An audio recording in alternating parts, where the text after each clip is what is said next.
is your child? My son is 17, and he's in Howard County Mountain Pepper High School. Okay. And we have a 21-year-old. Okay. So I'm going to try to talk to both of you all, and you're from Harford County. So I'm going to talk about Maryland, and I'm going to talk about a lot of materials that are going to be resources, and I want you to keep a resource file for transition. I'm thinking that you all have been doing that since you have a 21-year-old. And I also want you to get used to some of the acronyms. There's a lot of material here. And you're welcome to ask me questions along the way. Since it's a small group, if you have something to offer to the group, please share. That would be important. I also want to make sure that anyone who hasn't started planning starts today. That's what we're going to be doing. Today is the day. So this idea of effective planning is a goal. It is a very daunting subject area. There's so many pieces to it. I'm going to give you this one handout, and you might actually have separate files for many of these sections and start to collect materials. So it's important for you to know what you want for your child. You've been thinking about that, and when your child has a special need, you might actually be a little more owning the responsibility of thinking about what they're going to be doing today and tomorrow. But I also need you to start to think about what your child wants. That is really important, and how to get them to that goal, and what supports you need. Clearly, this is going to be a journey that involves other people supporting you and making those decisions that are going to consider your teen's goals. So we're doing it now. We want it to be results-oriented. This all sounds very professional, but results-oriented, coordinated, student-centered. I can really tell you that in the business, people who have been doing this are finding this to be a struggle. And parents who are in the business and have their own children to plan for are finding that it doesn't go as smoothly as even they expected it to go. So I don't want you to be hard on yourself. I want you to seek help, seek resources. Try to get those people that are going to help you coordinate it and be student-centered at the same time. So I have this little formula, but I just want to show you. There are a lot of tools out there that talk about transition. This happens to be one. And if you have a student that you're working with, if your teenager is working with you, there are some ways to start to talk about transition. I like this one because it looks like an iPad, and everybody loves that technology, so already a better chance of getting attention. So this was just one idea of beginning the conversation, but for the most part, on that, at the simple level, it's the what, where, when, and how. I think that is very simplistic, and each child is different. So I have an example here. So I have a student who wants to get an undergraduate degree in math education, become a high school math teacher. Okay, so that person, we're thinking higher education, we're thinking employment. I really have a bias. We're thinking employment for everybody. So the other student who doesn't have the capacity to go to college needs to learn to prepare for work each day, dressing, making the bed, making lunch, accessing the transportation. So our work is different when this person's a teen and into adulthood, but the work needs to be done. And whether it's community living, and I have a checklist in the back of your handout there that talks about community living skills, comes from this nice little book. Doesn't have all the details of how to get to it. There are lots of curriculums for life skill planning. We need the life skills if you're going to go to work. We need the life skills if you're going to go to college. So we're doing all of this now. Not going to be able to do it all at once, but it is a really important part of our transition. So I started off by saying we talked about the younger kids this morning. Everybody's, protective and planful, and now you've got this bigger responsibility to work for independence, and that letting go process is a supported letting go process. Just some of these ideas of the life skills to work on need to be thought about now. So the what, where, when, and how is simple, but let's make it happen. This was just another one of these guides for transition planning with your student. The schools are getting better to implement something that is self-advocacy. All of these are just ideas for you all. You can Google it. Someone Googled autism and there were 70 million hits on the internet. So I don't want to have you, feel like you have to know everything, obviously, but finding something that makes you feel more secure or helps you have a conversation with your teen is really important, or your adult. Okay, let me go back to this. So make sure I covered everything on here. We sort of have the general idea. Now, why is this happening? Why am I talking about school so much? So Individuals with Disabilities Education Act gave all of your kids an individual appropriate education. That was the federal law. The second half of that law is this: preparing for further education, employment, and independent living. So that is why the school begins to talk about it in transition planning. So this federal act, IDEA, has to be implemented at age 16. In Maryland, it starts at 14. And then every year, at every IEP meeting, it continues. And you would want your child to be at the IEP meetings starting at age 14, so they're part of this process. Just in case anyone doesn't know what this looks like, this is the individual education plan, and this happens to be the section in there on transition planning. And I can be honest, most people hear that and say, oh, I just want my child to get through this school year and make a new friend, and they don't take it really seriously. Can be a really strong piece if you think about what interests, talents, where you're headed, how is the curriculum going to match up. So I was on the phone with a family whose daughter, we had planned what she was going to say at her IEP meeting, what she wanted. She wants to be a fashion designer. It involves computer skills, it involves art. The team didn't pay a bit of attention to her.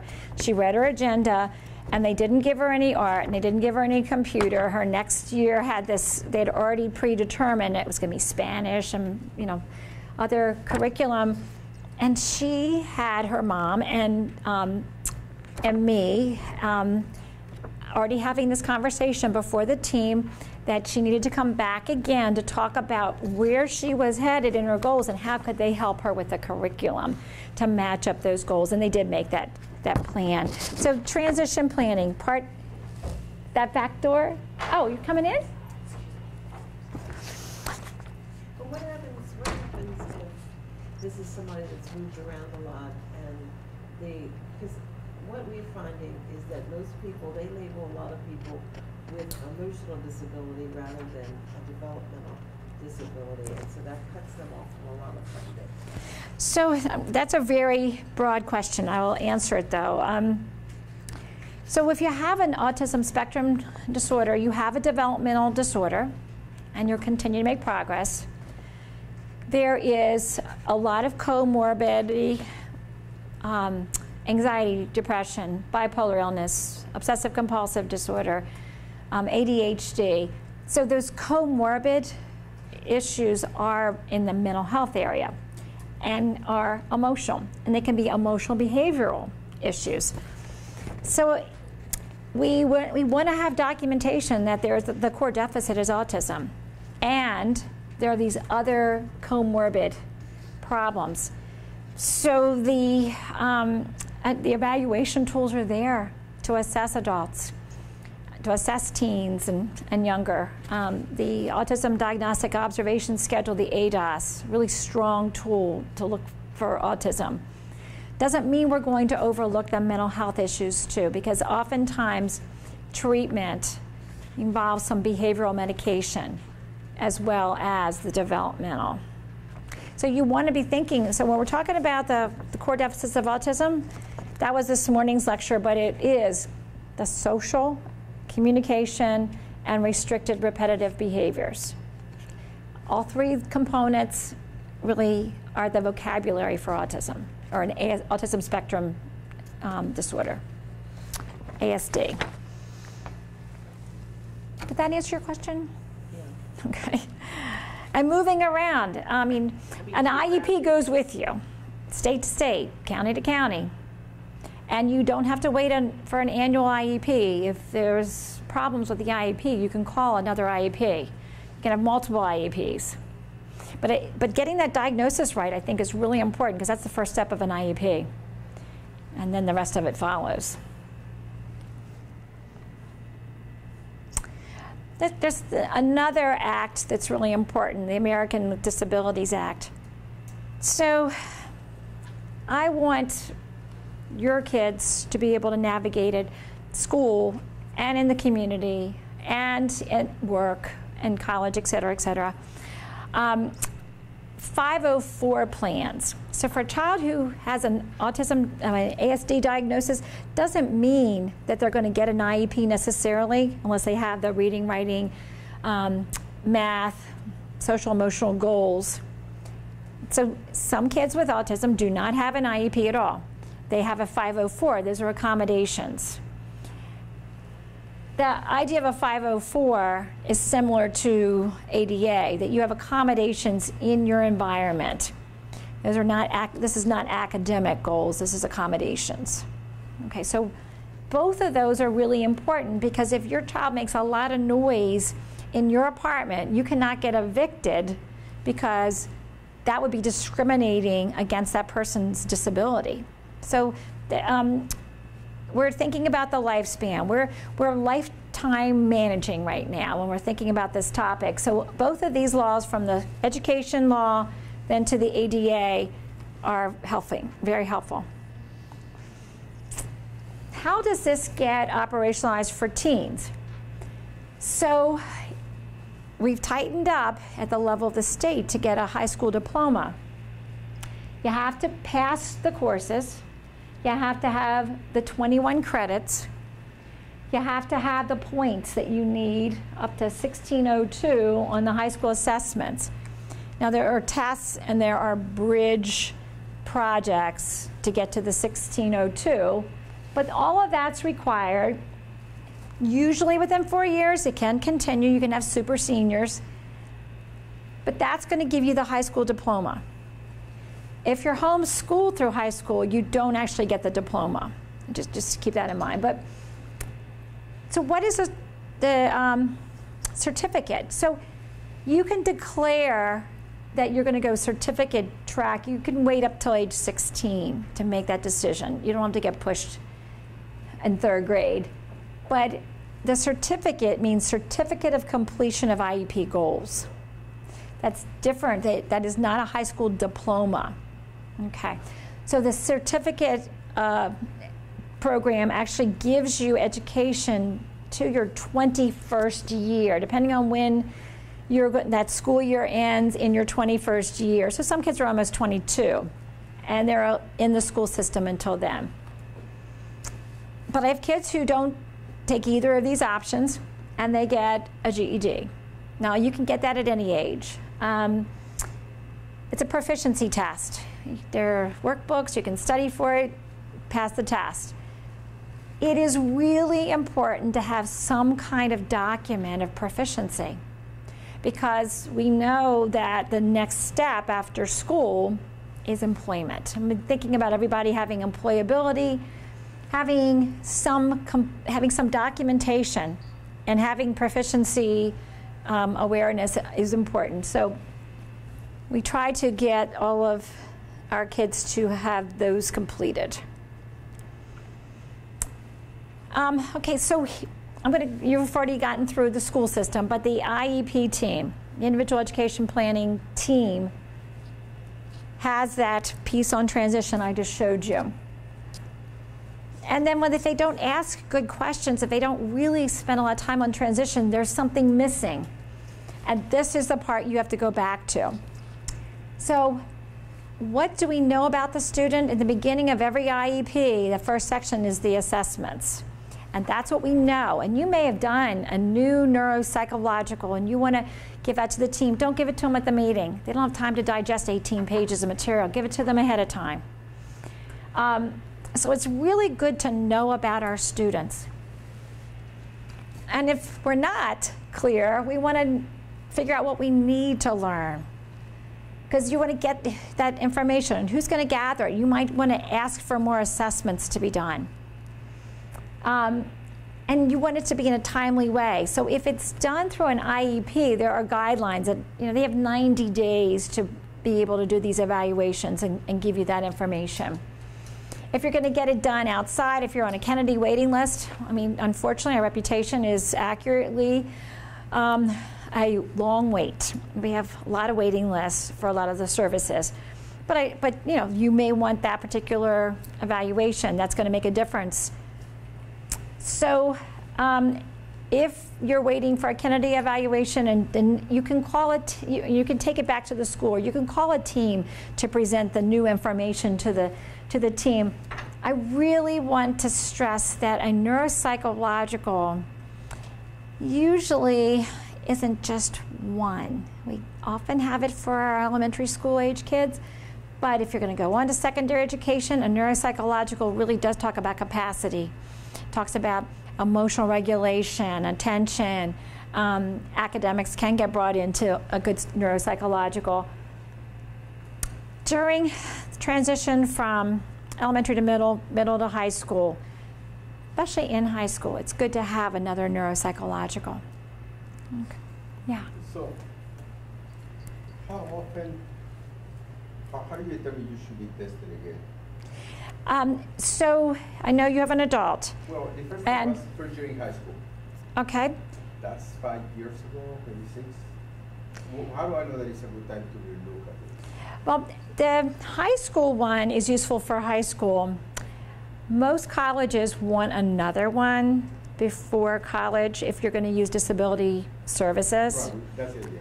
Right. So since you're going to go on to another secondary education, that's a real possible evaluation. If that, if you think you need to have a disability team organizing carefully, it'd be good to know what the recommendations are. So do I go to the university and ask them what are the requirements, or how do I proceed? So yes, one end would be to get their requirements, and to see how they offer services. We're jumping ahead on secondary education, but I will let you know there are 4 levels of involvement with the disability services. Johns Hopkins University would be a level 1. They would only let the student contact them if they have a need. Some of the schools are level 4, where it's very integrated, and we know if you didn't show up at class, and we want to make sure you show up once a week to meet with your counselor. So, the colleges are all different. The disability disability supports are different. So depending on your school, how that's going to be helpful. You don't want to spend $2,000 and have a document sit in a drawer. But if it's going to be useful, and some of the questions you raise, that's a possibility. But it's not a career assessment. Okay? Career assessments are a different tool. Okay, so there are a lot of things that a good assessment does pull together. Like, you really want to know career interests and awareness and skills. Sensory needs can make a big difference. Communication skills, What abilities do you have to be self-determining? Are you involved in the community, or is all of your activity at home? What are your functional skills? Can you navigate in the kitchen? Can you navigate in the community? Are you able to use transportation? Are you able to walk around the block without getting lost? Do you have the technology? Have you kept up with technology that'll support you on the job or in school?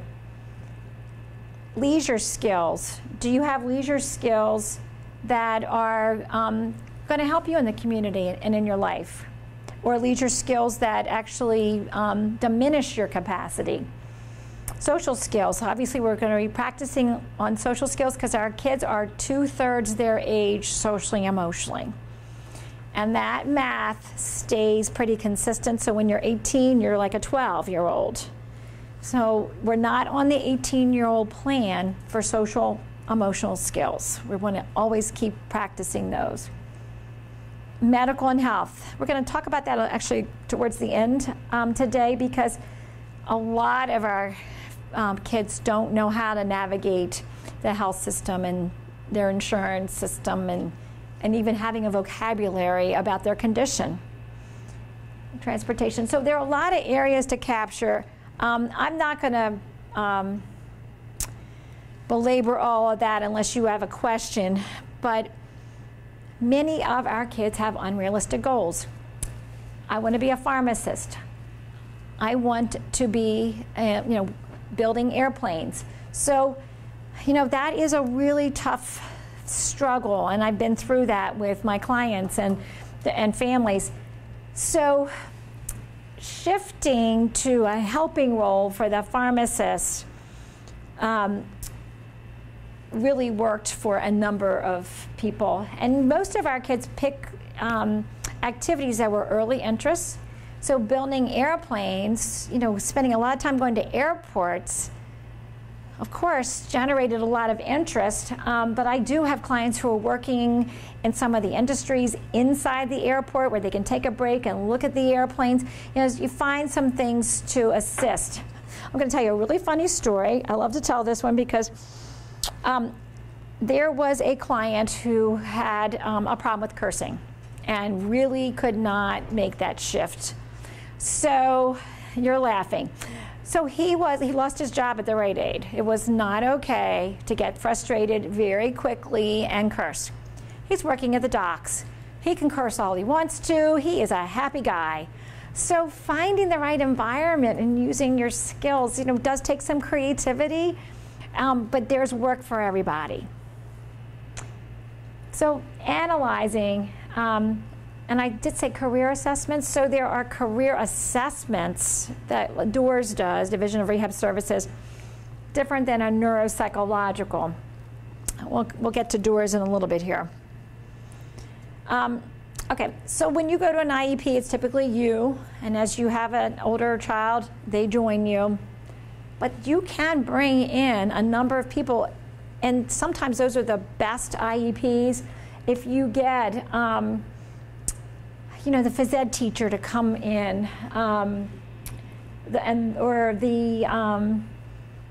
if you get somebody in the community where you're transitioning, so you can get sometimes the disability staff to come to your high school so they're prepared to think about what your child's going to need in the next education setting. Friends, peers, sometimes there's a Boy Scout or a church or somebody who's been really instrumental, and then they can take back the knowledge they have and they can offer something to the team. The teams only see your child in a very isolated way. And I do think that the 50 minutes they give you for an IEP makes this impossible. But you can tell them ahead of time you're bringing in X, Y, Z, and they're going to get it, that we're going to have a big discussion, and we're really going to be thinking about how this person can be a fashion designer. What is in this community to support that child moving for their career goal? So look, there's this huge list, and I'm not going to go over it, but you can keep that in your file. We got a big shift. This is the hard part from school. A lot of people feel like they fall off the cliff when school ends. It's an entitled service. You know what IDEA gives you right to a free, appropriate education, but legally can be minimally appropriate education. And then it stops. Once you graduate with that certificate or that high school diploma, or you've left school, it is no more, you're not eligible, you're not entitled, you're eligible. So entitlement ends. Eligibility means that you have to apply, you have to get accepted, you have to have paperwork to get you in. So there's a lot more responsibility on the individual and the family because you're only eligible. The other piece of this is competition right now for resources. You know, our budgets are not fat, and they're, you know, carve a lot of people out of the middle, so there's a lot of competition. So eligibility means trying to be there first and organized on top of things. Training. Not every high school vocational program, certificate program is the same. So at the Kennedy School, I know, we're not the Kennedy School, just to let you know, it's across the way, it's separate of the clinic here. But they've gone out and they've gotten contracts. They have contracts where we as employees can go use the cafeteria that the students run. That's real vocational experience. Versus some schools where, you know, Wednesday you get in a van and you go to look to see what somebody's job site looks like. That's not the same as actually being engaged in a vocational program. So when you think about vocational, look to see what the programs really, really offer. And there are some paid employment programs, internships. You know, there's opportunities out there, but it does take some work to find them. Do you have people here that help people with that? So for the most part, the actual training is through schools because we're talking about under 21. Then there's the Division of Rehab Services, and they have training also. Our social skills groups tend, for people who really need a lot of help with like the community living skills, we do that kind of training, which parallels with independence, but not a particular trade. Okay, and then documentation. So there used to be an exit document. Now it's the Maryland Summary of Performance. It just came out. This is a little bit of a map of this. So here we have an active IEP. We're going to get this Maryland Summary of Performance. That's going to be your new exit document. It just got implemented. It's going to talk about performance and all your demographics, and that's going to be something that you're going to use to go to the next level. This is brand new too, and it's really not available, but it's on its way. There's going to be a transition digital portfolio for every student. So technology, again, is going to be hugely important because everybody can go into their digital transition portfolio and put their interests in there and see where they are in getting the course requirements and documentation, and parents can go in, and you know, and privacy is protected for the students. So there's a lot of value in this. This is on its way. Okay. So all of us who are not natives to technology need to like hurry up, get on board.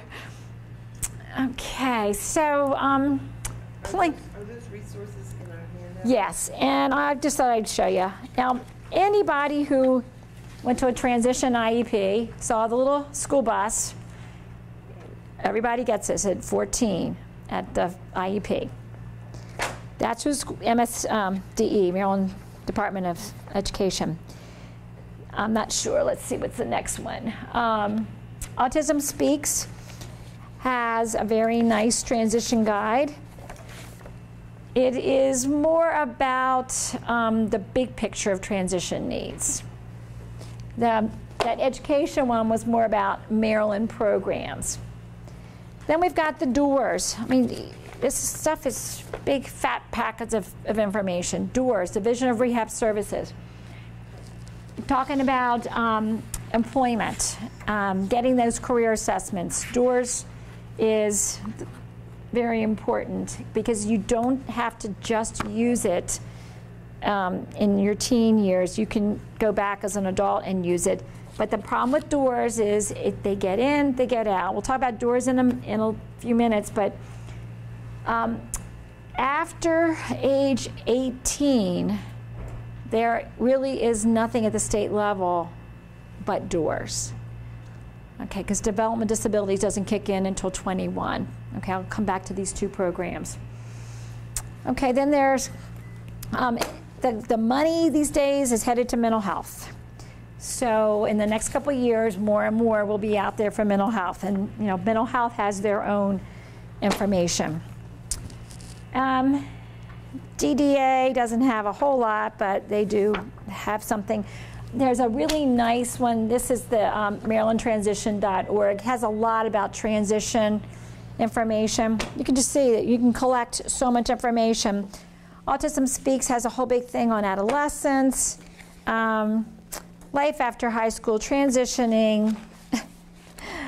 This is a really good one, a guide for transition to adulthood. Books, I mean, I could lend this to you all and you could, you know, just sit back for another month and read up.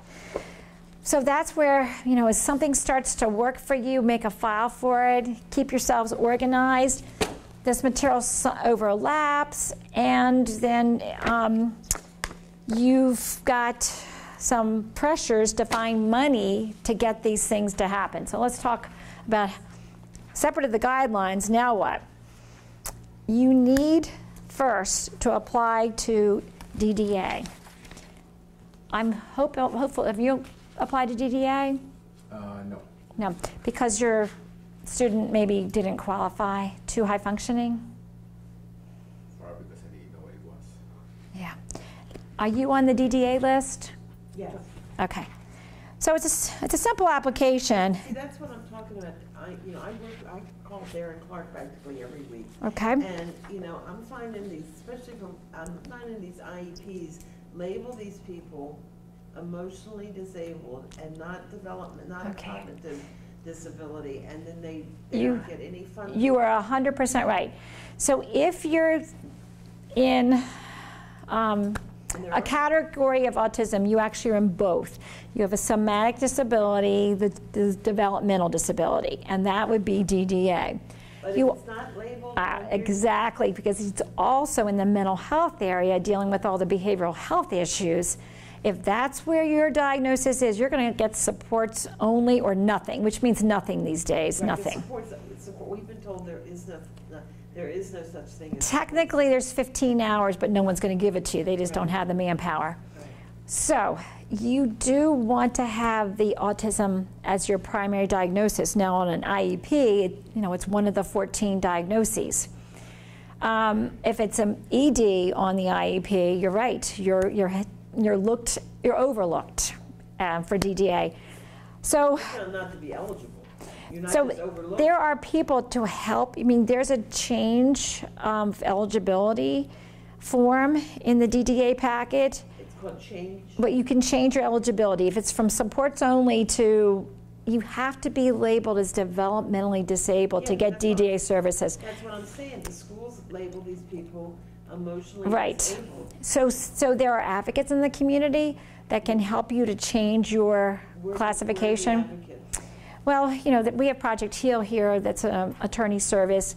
The family navigators are, their funding's really disappearing, but they are, they've been helping people to get their eligibility changed. Family navigators? Mm-hmm. Where are they through? There's one in every county, a group. I'm a little worried that their funding might not continue into July. What agency would they be? Like in Baltimore County, they're located up at Catholic Charities. But how about in Howard County? In Howard County, so you are looking, let's see, I don't know if I'd probably send you to the Autism Society at Howard County. They're really strong, and they have a whole transition subgroup. Society it's called? Yeah, well, it's the Howard County chapter of the Autism Society of America. The issue is this, the budgets. We're getting more budgets for mental health. The budgets for developmental disabilities stayed exactly the same, but we have more people with disabilities. So they are carving out the middle. If we can call you ED and reject you, that's where we're going to go. Not we, but you know, the state. So you do really, and I'm so glad you brought this issue up. It is so important to be diagnosed as developmentally disabled. When you have a person who's navigating the adult world without a lot of actual hands-on, then they may be too high functioning to be labeled developmentally disabled, and they are in that supports only. They're not ED, they're at the supports only, and it means that we just don't have staff to give you anything. They don't give you any money. The thing that's so important about having a developmental disability diagnosis or eligibility is then the system starts to work towards getting you money for adult services. Because if you don't have funding, let me go back a minute here. I realize I didn't say this clearly enough. Right here, funding. If you want a program, you've got to have the money first. So all of this kicks in towards getting money, and this is really important to hear because, oops, it's called Governor's Transitioning Youth Initiative. It's the money that pays for either your individual supported program or your adult provider or your employment support. So that's in your packet. This, in perfect world, is a timeline that happens in high school. And then you graduate, and that summer, July 1st, your money's there. You've already interviewed your adult programs, and you've been selected, or you've selected them. And it works. But let's go back here. Okay. So DDA, now we know. We want to have our documentation to say that this individual is an adult with a developmental disability. You don't have to worry about the crisis prevention and crisis resolution, because in what I'm talking about right now, we're really talking about trying to get adult monies. So right after their 21st year, July 1st, the money becomes available because it's the state of Maryland's fiscal year. They have these service coordinators, these community coordinators who come in. You know, sometimes it's the last year of high school. They can come in when you're 18 and begin to talk about your interests and what kind of programs you want, and then write it up as these are 3 programs we think you should go interview at, and see if you can get accepted into the one that you want. If not, then you move to your second choice. And it should be all figured out by the spring of your last year of school, that what you want, you've been accepted, and then that transitioning, we call it TY money. That TY money's in place, and it goes on each year. So they're not going to accept you if you say, oh, I'll just pay for the program this year. You have to have funding ongoing. They're not going to take a risk on you running out of money.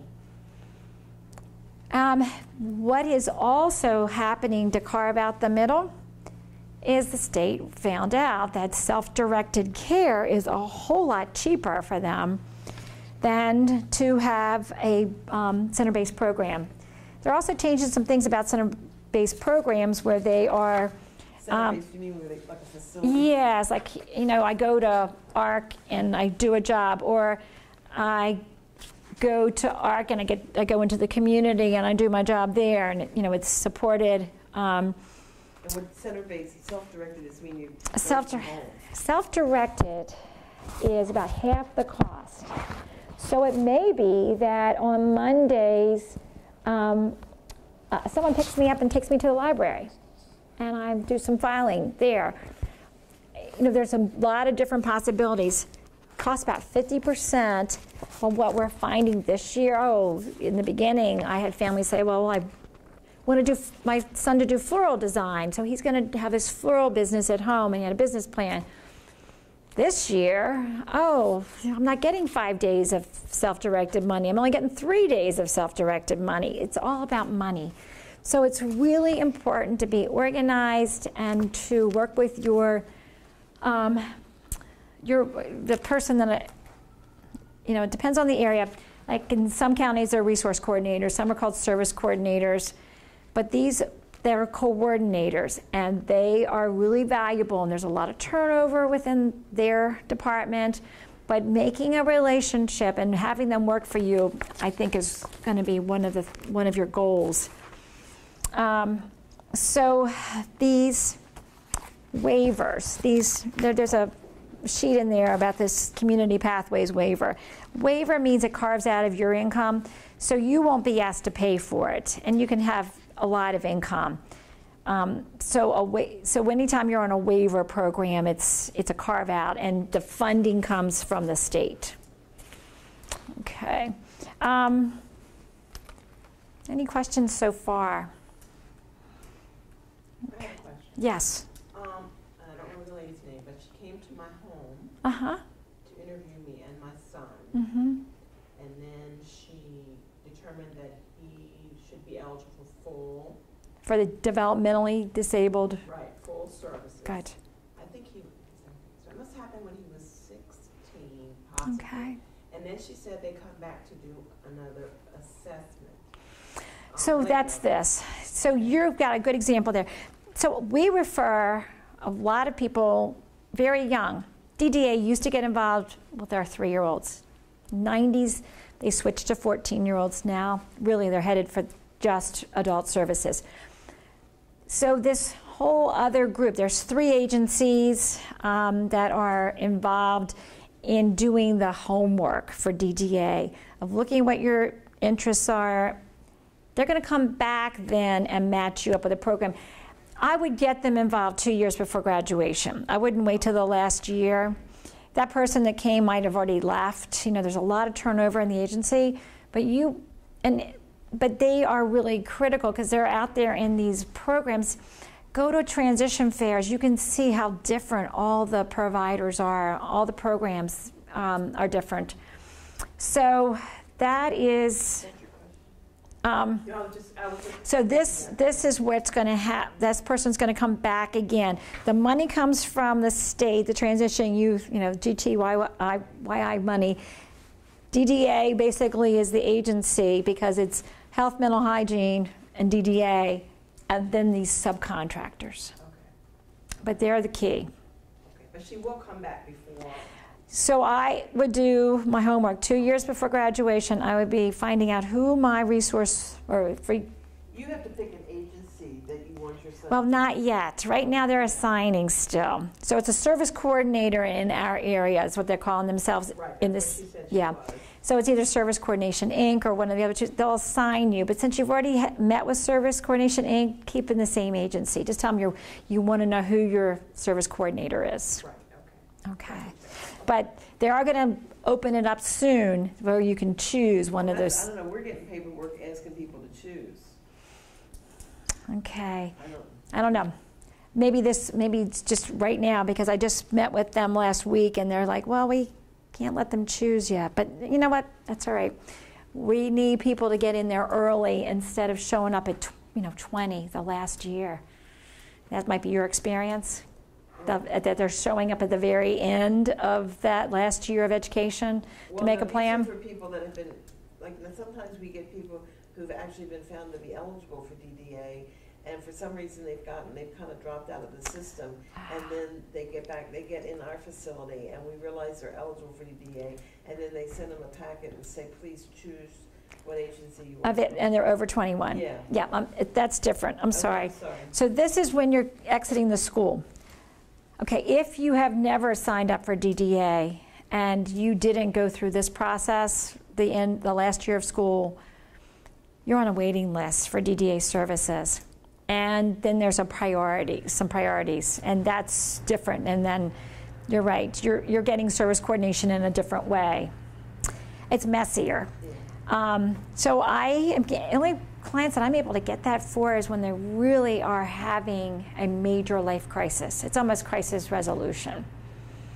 And they're in a facility, so they probably don't consider them as crisis resolution. So,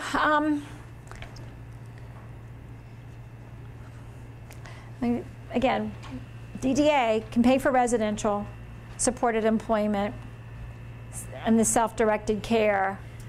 Residential, when I get to that part, they will consider it if the caretaker's 70.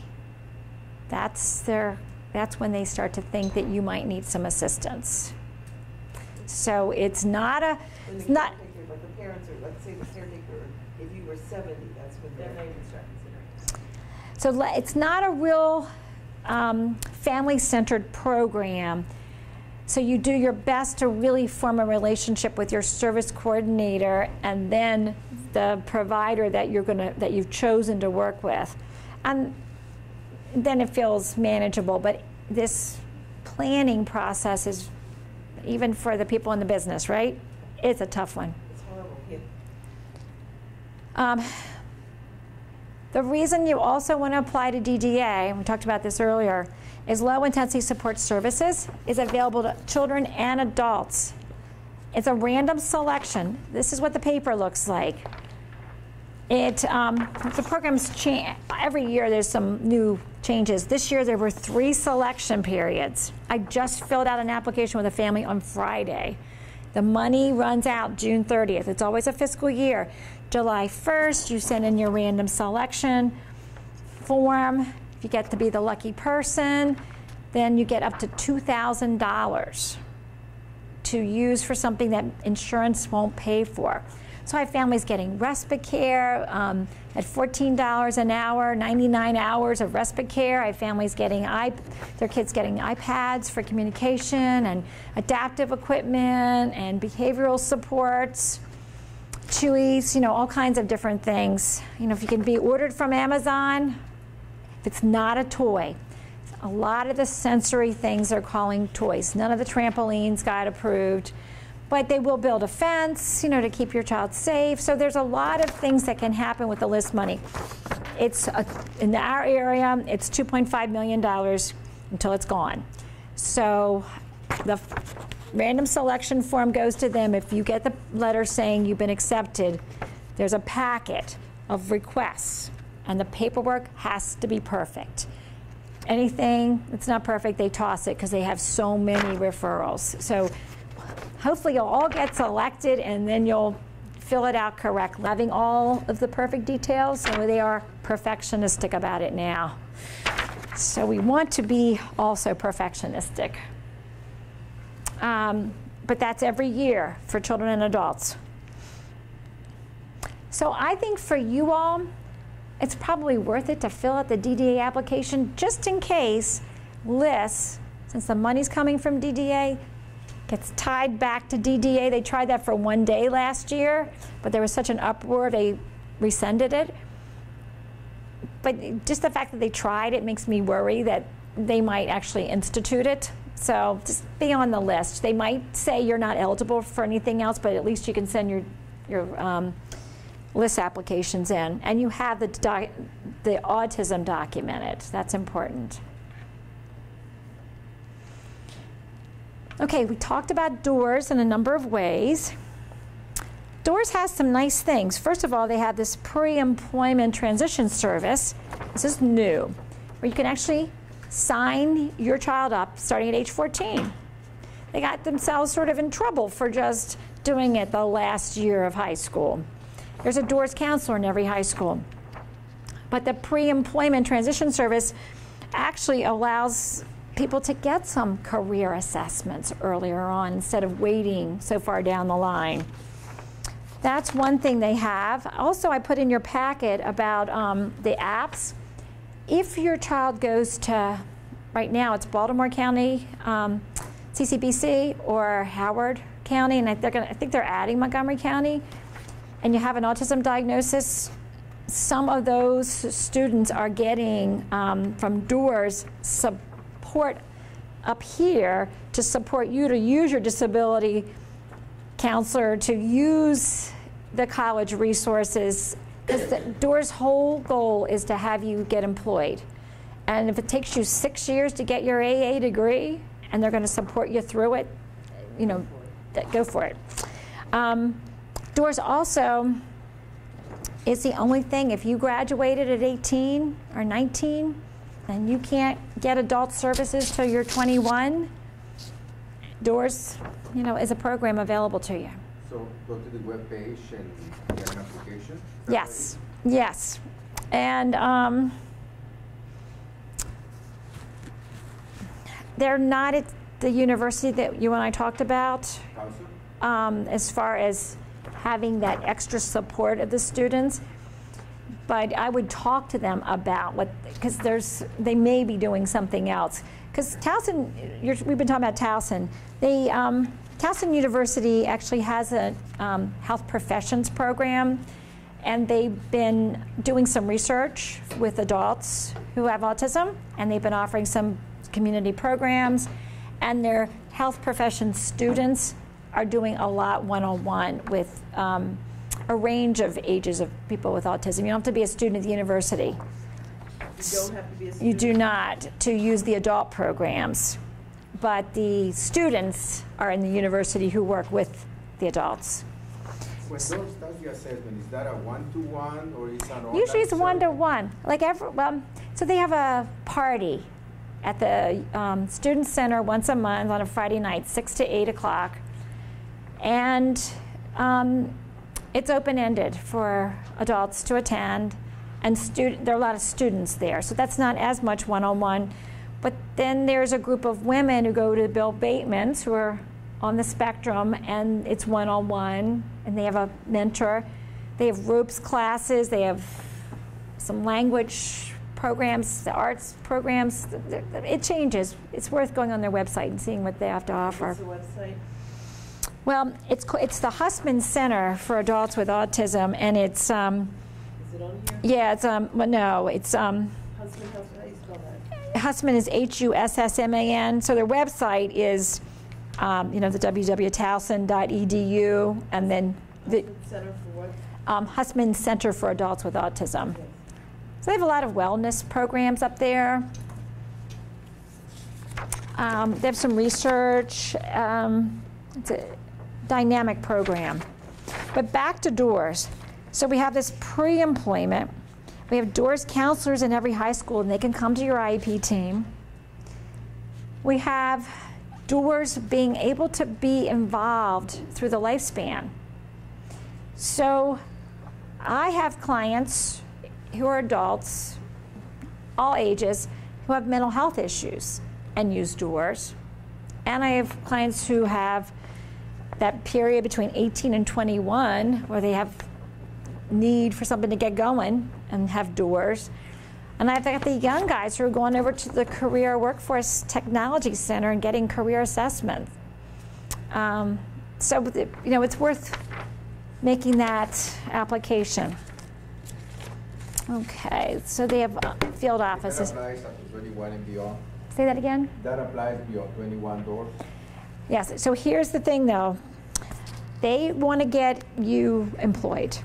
So if it's just for career assessment, they're not going to stay involved till you have a job and you're holding it. I see.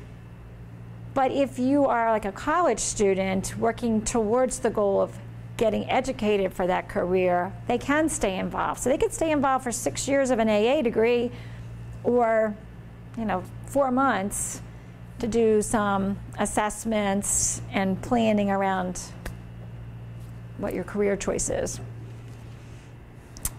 Okay. It is through the Department of Education. That's important to keep in mind too. So it's a different DORS is through MSDE. Again, it had to do with that whole idea that education is for career and the lifespan.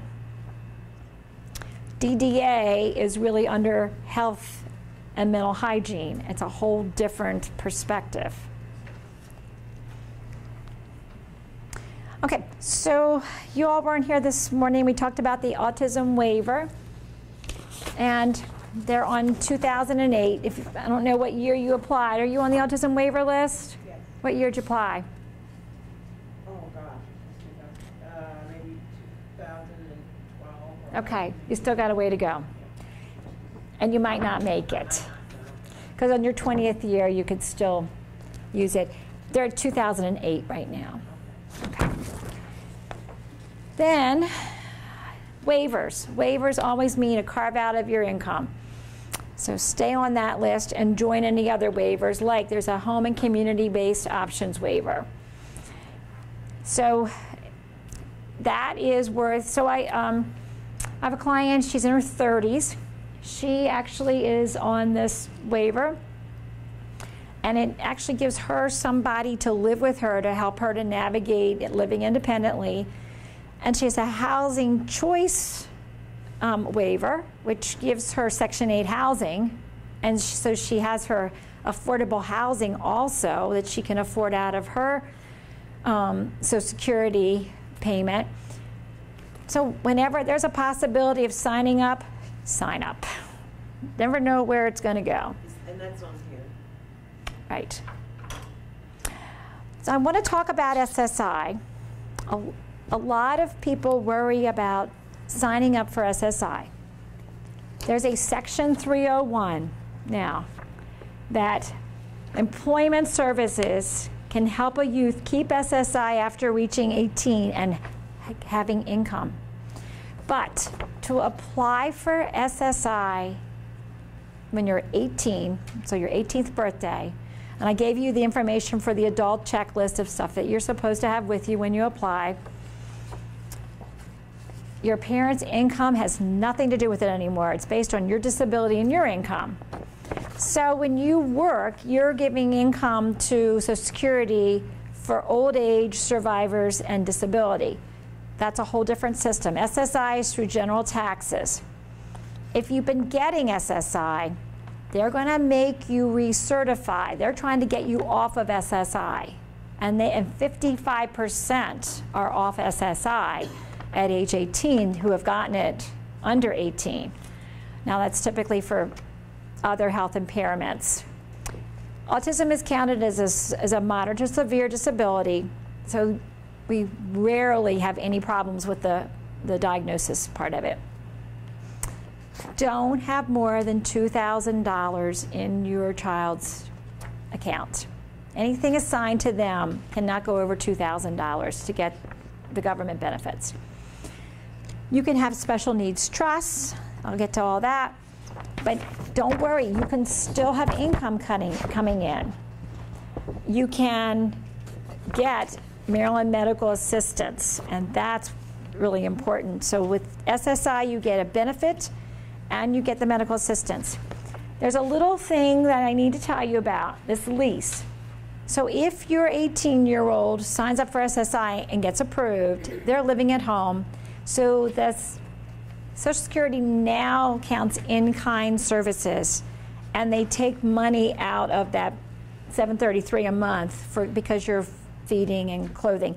So when you go to register for SSI at 18, take a lease with you, simple lease, and charge a third of the benefit for your the monthly cost. It just gives a little bit more in your monthly. So what do you mean when you're filling out the form? Yeah. You take a third of your rent and put that you're paying.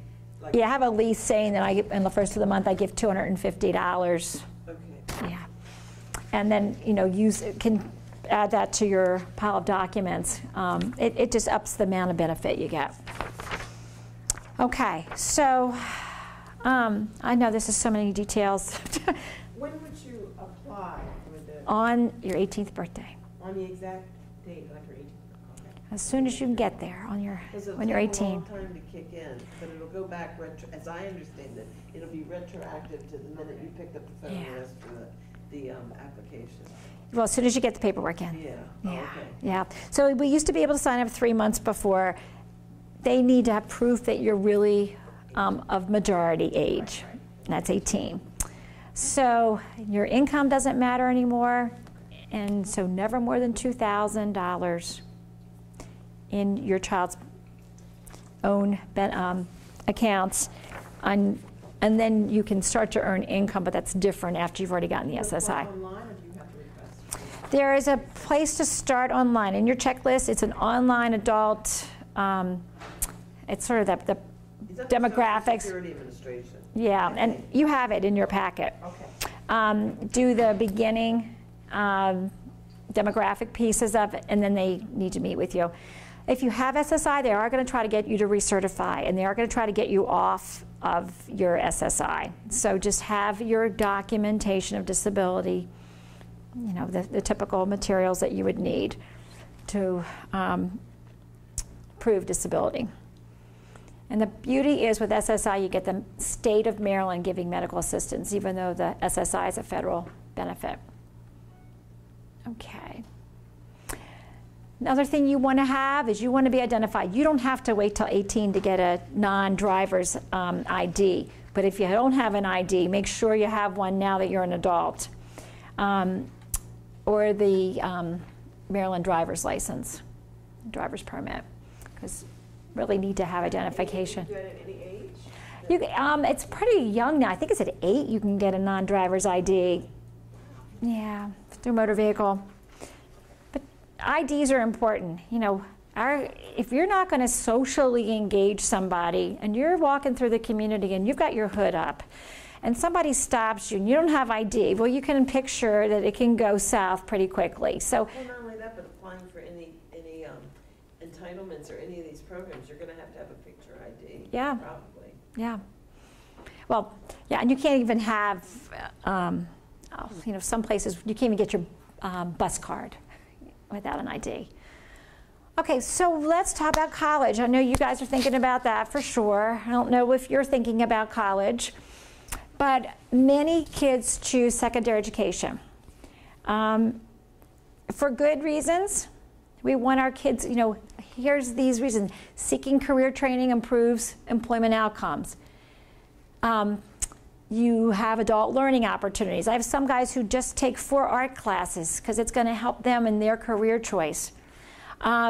Increasing independence and social skills, further defining your personal goals. Only 18% of all 18-year-olds know what they want to do when they go to college. So it's, you know, there is a huge process of figuring out what you're going to do and how to reach personal goals. This is a good website about thinkcollege.net. There's a lot of materials about college. And community colleges have, you know, a lot of variety. So at Montgomery County Community College, we've got some programming for people who have intellectual or other disabilities. The Challenge program, the Graduate Transition program, a workforce development. So, you know, the community colleges don't ask for SATs. They, you can take 6 years to get your AA degree. If you get an AA degree in the state of Maryland, a state of Maryland university has to accept you once you get that AA degree. So there's a lot of pluses of using the various community colleges. George Mason's in Northern Virginia. They have that LIFE program. There are lots of other programs. I'm just putting some of them. CCBC has the single step program on the Dundalk campus. It's a little more supported, like you go as a group through your courses. We talked about that DORS Pathways program that's in your handouts. And there, as I said, there are disability coordinators on campus. Like this one college, Marshall, has level 4 supports.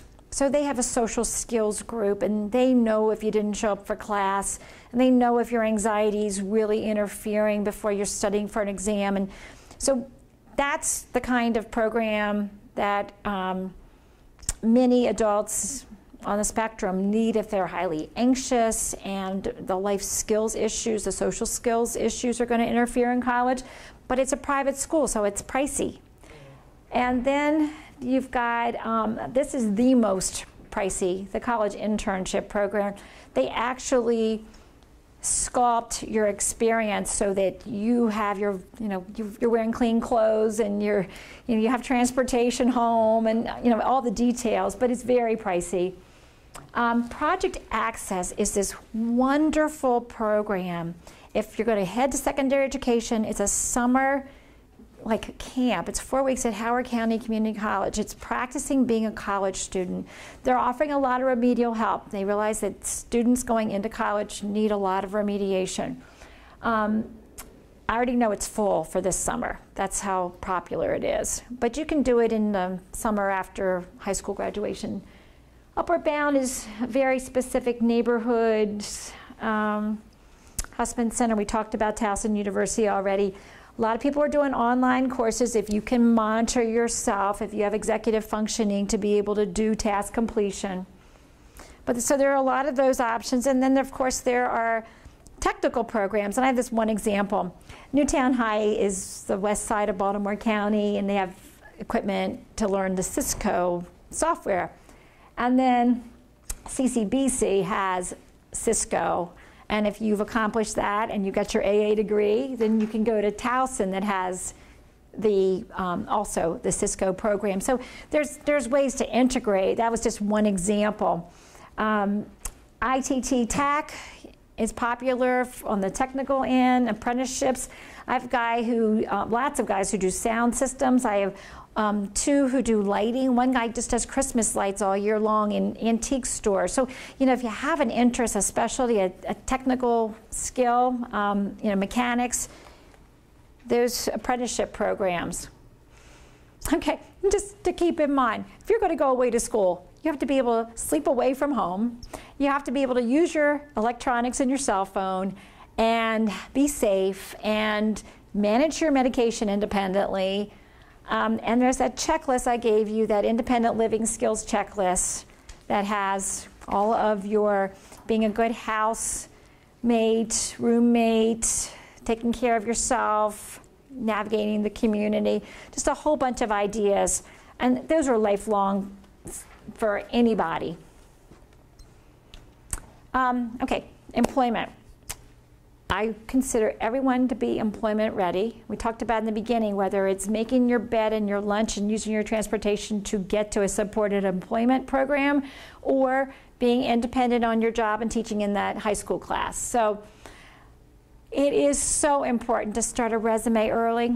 You want to have, you know, lots of experiences, and most of those are going to be volunteer, but chores, you know, feeding the cat, walking the neighbor's dog, handing out books in church. Just keep a resume of every skill that your child's involved in to build a resume. Interviewing, practicing interviewing. Hi, I have autism is not going to get you the job. You know, practicing a reasonable interview. My older guys who get stuck tell me that they don't role play enough. Practice is really, really important. Okay, so we talked about resumes, interviews. There's different kinds of employment. The competitive world. Support, that means that you have somebody there to guide you, and they may fade out of being direct in that job, but you're starting off with very good supports. Sheltered is actually on-site in more of a day program, and then self-employment. So I have a guy who was going to lose his job stacking the fruits and vegetables in the grocery store because people kept saying, where's the toilet paper? Here, can you help me carry this bag out to my car? And he couldn't figure out where he was to complete his task. So somebody just gave him a stack of cards. Every time he finished one, he put in his back pocket. When the cards are all gone, he's done his job.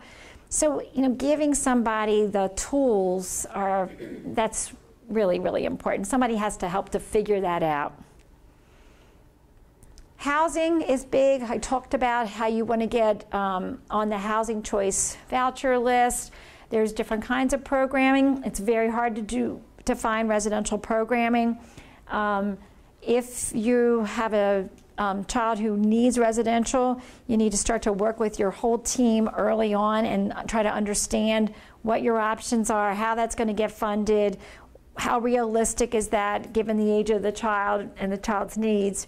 But for the most part, it's, you know, again, with this being age 70 for the caretaker, very often the adult child is still living at home. How about if the parent has some limitations themselves? Oh, so that's actually different. So if there are two disabled individuals, the parent and the child, some of these other options could get involved, but both parties have to have their disabilities determined. And before age 18, before age 21? No, just sort of when you get started. I mean, residential programming is somewhat easier to get under 18, and then at 18 it changes. All of a sudden that person is an adult, and that residential program may not keep them, or they may keep them to 21, and you start over again. So, you know, it depends on the needs. If it's a behavioral need, if it's just for housing because of the disabled parent. These supported living units can be wonderful because services are still provided. Group homes are more typical. So a lot of residential programs then branch out into group homes for adults. Or a lot of the residential programs we think of being conglomerate care, but really they are group homes that come together at the school for the day. So there's a lot of variability, but you want to learn housekeeping and budgeting and self-care as much as possible to be a good housemate, roommate. Transportation, there's a lot of variety, and it varies in counties. So you've got some Metro Access, some paratransit. It's also possible to get your driver's license. And on the Pathfinders for Autism website, they have this nice toolkit of time to think about driving. But my recommendation is to learn to ride a bike before you drive, because you need to kind of get the rules of the road. If you're not going to be driving, you want to use some kind of transportation program, and jobs are not always sitting on bus lines. So mobility, you can actually get mobility in this area at age 6 with a disability. So sign up early for mobility, learn how to use that, how to get your bus pass, how to navigate, call for your ride ahead of time. I actually want to skip this part because I have two experts here today that are going to talk about health care. In the back here we have Dr. Deepa Menon, raise your hand, and Sarah Urim, and they're going to segue in a second here.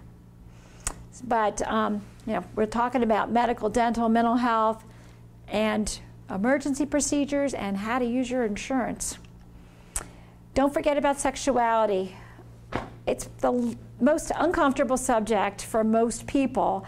It is so important to talk about. So being able to talk about relationships and intimacy. Taking Care of Myself is this great book written actually for people on the spectrum, more like a social story. So it covers all these issues that for females, how to deal with menstruation, for males, the masturbation piece is really helpful, stranger danger. But sex education, you know, your bodies are developed right on time. How do you navigate the world of sexuality? And then, I know you guys are getting tired. I'm not going to go over all this, but it's so important to keep community skills up as much as possible. And often philanthropies and religious groups tend to have a lot of loyalty. Recreation programs, try to get involved and stay involved. And then the legal issues. Just briefly want to show you there's a lot out there. So you can have something called a letter of intent. These are your instructions. This is not a will. This is not legal, but it's your important people and intentions for your child, and you write that up yourself. There's a guide for that. You can get power of attorney, so you can manage the financial and educational decisions.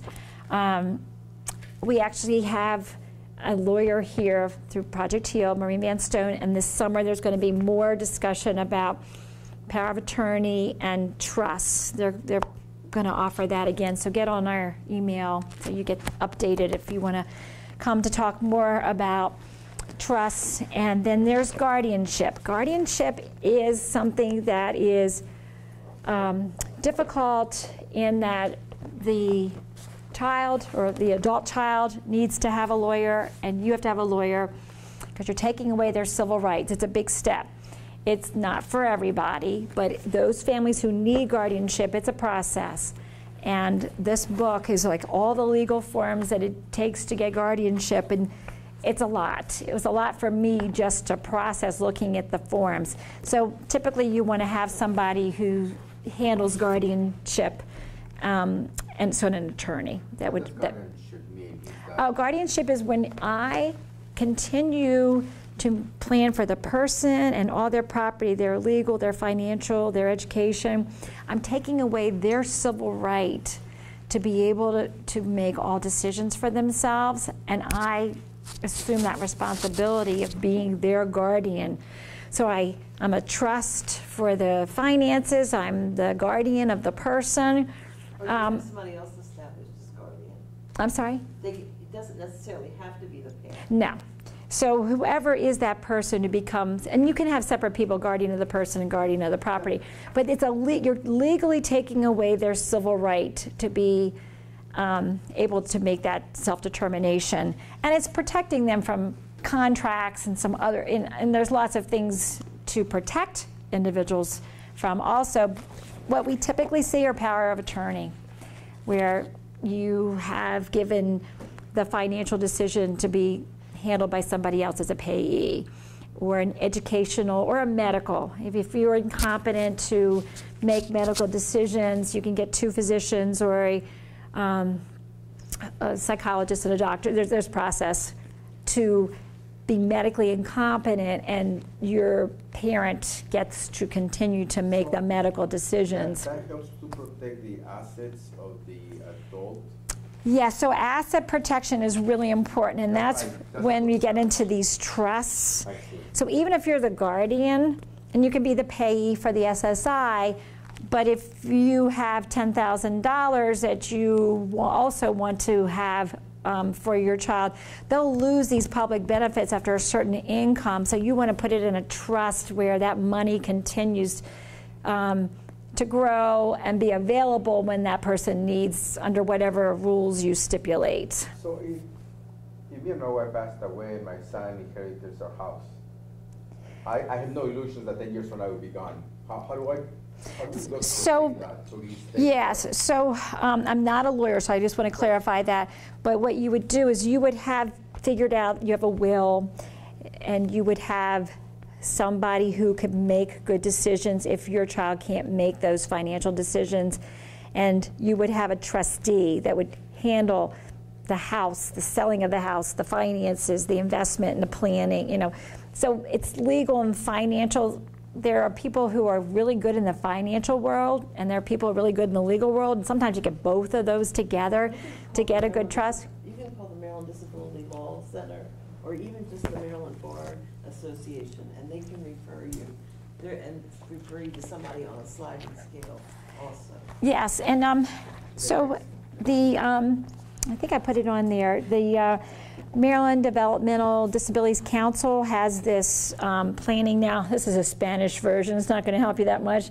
But, oh, okay. So this one, you can have this one. And the... I knew I was going to pay you something. There you go. And those of you who speak English, it's a free download. This is a really good... Ellen Calgary is a well-known attorney. If you need guardianship there, this is another person who's in Howard County. So there are some people who have a great reputation of being able to help you to navigate. It's an expensive process. It's $6,000 to $7,000 because there's 2 lawyers involved. But that's when you get pro bono sometimes for at least your child. You go to Maryland Disability Laws or the Maryland Bar, they can refer you to somebody. Nick, my concern is 10 years from now, he goes to Las Vegas on vacations and gets married. And 3 months later, he's broke. Right, I mean, Because he didn't make a good absolutely. decision. Absolutely. And you don't want to know, you don't necessarily want your other child to have that responsibility, and are they going to use it the way they want? There's a new process, and I need to make sure you know about the Maryland ABLE program. And ABLE stands for Achieving a Better Life Experience. It's like a 529 where you put money aside for college. This is putting aside up to $100,000, so it's, you know, not all the money that could ever be given to a person, but it's money that gets put into a product. It'll probably be run like a 529 where maybe T. Rowe runs it or something. They don't have the details worked out. But you'll want to spend that money first because it's the Maryland ABLE program. It just got approved last week. I mean, it's been in legislation and it got approved. Now they have to work out how to operationalize it. Okay. So the Maryland Developmental Disabilities Council has a lot of this good information. You want to look it up. Goodness, let's see, what did I not talk about? Okay. One thing I really am big on is safety. Practice safety. Like, what do you do when the doorbell rings? What do you do if you're lost in a public space? What do you do to pay for your train ride? How to cross the street? What to do around household cleaning supplies. We practice so many things, and when I talk about the little kids, so I don't talk about this the same way. We don't practice getting lost. We don't practice having a fire in our house. Those are also things I need you to consider, okay? Executive functioning for our higher education-oriented students. They get stuck being absent-minded professors oftentimes. They are going to need organizers. They're going to need those executive functioning skills supported in high school and in college. And those are the things that often get people thrown off. They've got great memories, but they're getting distracted and not planful. Okay, so be sure to be thinking about how to support executive functioning. I think I've touched all my, oh, nope, I didn't. I got one last thing, and I put it in your handout. Jed Baker has the social skills menu for 14 and up. It's a huge list. It's in your handout. He has this nice little book for my visual guys. It shows you the right picture and then the wrong picture, except for the guys who like to do the wrong picture. We can't show them that one, but, but practicing social skills is lifelong. It's a social world, it's a language world. Any way to boost those sensory preferences, being able to know what to do when you're really not calm by using something oral motor or tactile or moving, having those kinds of things with you can really help a person to navigate and stay calm. Oh my goodness, I think advanced directives, I'm leaving that one alone. You know that's another legal piece that you'd have to get the paperwork for. Let's see if I can.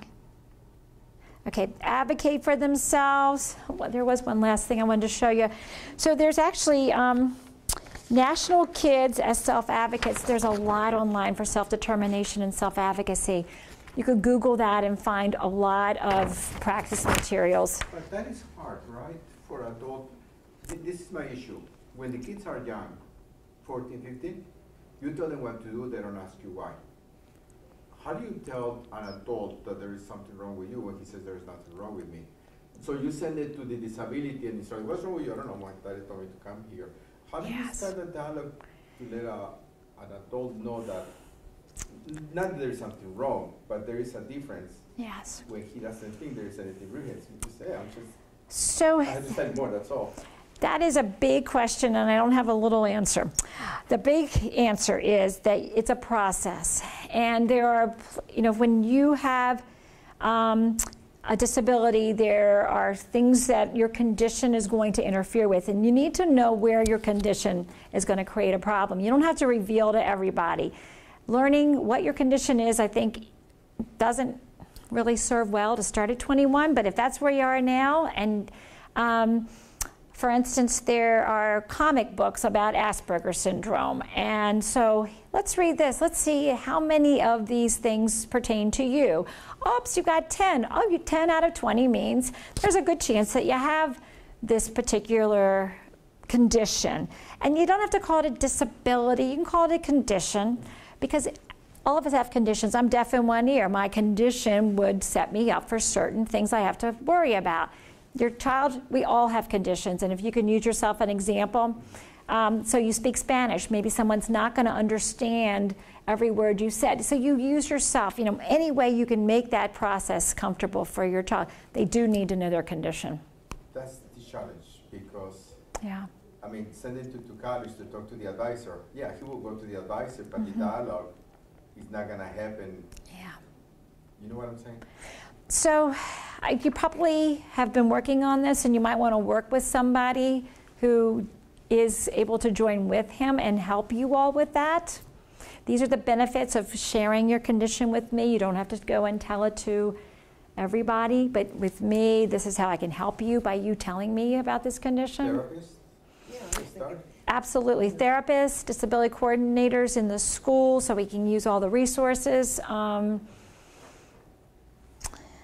Even your physicians. We got a physician here. So she certainly would be able to describe the condition to her patient one-on-one in the privacy of that appointment. I think if you're getting pushed back as a parent, that is normal. These are adolescents. These are young adults. We got to push back on what mom and dad says. You might need that extra support. It was easier when they were younger. It was easier when they were kids. It gets difficult. It does. Different challenges, right? All right, thank you. Okay, self-determination, social skills, you've got it all in your packet. Opportunities to develop these, keep going to these transition fairs. I gave you a huge amount of material and vocabulary.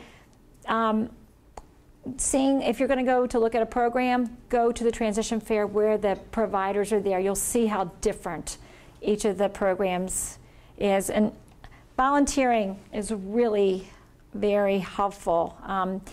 We all have to start with baby steps. Okay. There is an adult parent support group. And you can start going when your child's like 17. It's okay. And they meet up in Towson in a parent's house. And sometimes there's speakers and 50 people. Sometimes it's a small group of 15, 20 people. But that can be very helpful. And if you're in Howard County, this transition parents group is awesome.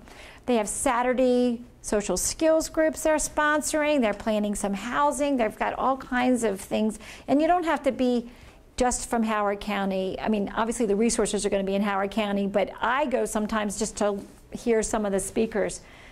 Other local Autism Society of America chapters and the Husband Center we've talked about a couple times.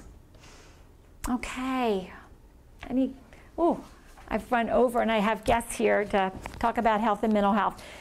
Any quick question for me? I can stay and answer that if we can let them speak. You okay right now?